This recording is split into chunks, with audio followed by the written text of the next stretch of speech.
প্রথা মেনে সকাল সকাল স্নান সেরে চূর্ণী নদীর ধারে যুগল কিশোর মন্দিরে ভিড় জমালেন শাশুড়িরা। প্রথমে যুগল কিশোরকে বরণ করার পর তবেই মেয়ে জামাই বরণ করার পালা। এটাই রীতি আড়ংঘাটায়। ইতিহাস বলছে বাংলার এই যুগল কিশোর মন্দিরটি 1728 খ্রিস্টাব্দে নদিয়ার রাজা কৃষ্ণচন্দ্র নির্মাণ করেছিলেন। বহু প্রাচীন এই মন্দির চত্বরেই বসে জামাই ষষ্ঠীর মেলা। মন্দির নিয়ে যত গল্প তেমনি মেলা নিয়েও। বর্তমানে এই মন্দিরের দায়িত্বে রয়েছেন শ্যামদাস মহন্ত। তিনিই শোনালেন সেই গল্প। গোবিন্দকে গঙ্গা রামদাস জি, মহাত্মা গঙ্গা রামদাস জি বৃন্দাবন থেকে নিয়ে এসেছিলেন।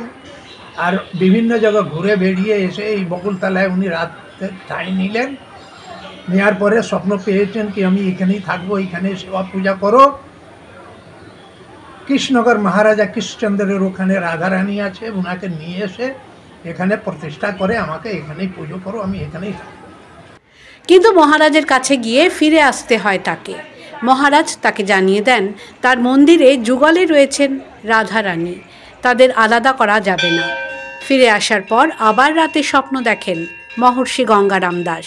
রাত্রিবেলা আবার স্বপ্ন পেয়েছেন কি রাজবাড়ির একটা পরিত্যক্ত দেয়াল, ওই দেয়ালের মধ্যে রাধারানী আছে।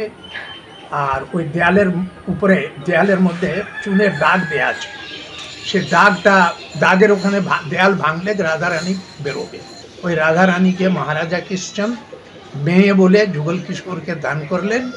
আর যুগল প্রতিষ্ঠা করে সেই থেকে মেলাটা চলছে। 300 বছরেরও প্রাচীন এই মেলা লোক কথাকে মান্যতা দিয়ে জামাই ষষ্ঠীর দিন ভিড় জমান শাশুড়িরা, সঙ্গে মেয়ে জামাই। দূর দূরান্ত থেকে যুগল মন্দিরে পুজো দিতে আসেন সবাই। আড়ংঘাটা স্টেশন থেকে হাঁটা পথে চূর্ণী নদীর ধারে এই যুগল মন্দিরে প্রাচীন সেই বকুল গাছ আজও বর্তমান।